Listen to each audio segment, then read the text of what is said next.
Mesut Yilmaz, who is a professor of infectious diseases and clinical microbiology at Istanbul Medipol University. Not only has he recovered from coronavirus, he is leading some pretty interesting research into various treatments. Mesut, thanks so much for coming in on the show. Now, the World Health Organization says there is no proof that people who've recovered from the virus have any type of immunity. What do you make of this, and what did your research show so far? Well, it is better to say WHO is actually looking into it. WHO, who continues to review the evidence on antibody responses to SARS-CoV-2 infection. And most of these studies show that people who have recovered from the infection actually do have antibodies for the virus. However, some of these people might have very low levels of neutralizing antibodies. That is what matters, the neutralizing antibodies. So cellular immunity may also be critical for recovery. Till now, no study has evaluated whether the presence of antibodies for the COVID virus confers immunity to subsequent infection. Until now, we just have the expert opinions, and the expert opinions do say that the antibodies confer immunity, but there is actually no proof. We think that the antibodies will protect us because we're not seeing actually reinfections in anywhere around the world. Probably only a fraction of the people do not produce enough neutralizing antibodies, and the risk could be valid for those few people. Right, Mesut, I want to focus now on Turkey a little bit more.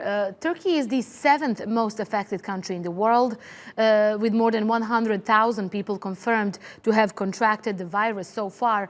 But the death rate remains comparatively low. So 2,600 have died in Turkey. Well, that's about 2.5% death rate. Well, comparing that with other countries, it is low. So why do you think this is the case? Well, it's probably first because it's due to affiliation, which is contact tracing. That's a process of determining from where a person contracted an infectious disease, and it's being done properly in Turkey. Turkey's history actually proves us that Turkey has been very successful in such wars against infectious diseases, and also the healthcare system as a whole that matters. We've had enough physicians, and they were already heavy workers, so they got used to the situation very easily. We've had enough beds, enough ICU beds and ventilators. We tried to hospitalize as much as we could.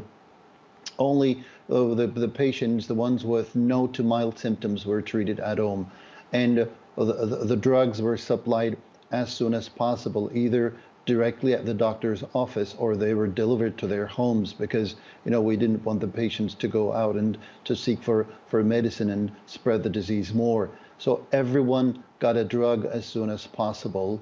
The drugs such as hydroxychloroquine, azithromycin, favipiravir, and tocilizumab, and then plasma therapies were available in pretty much every big pandemic hospital. And I think that's what matters.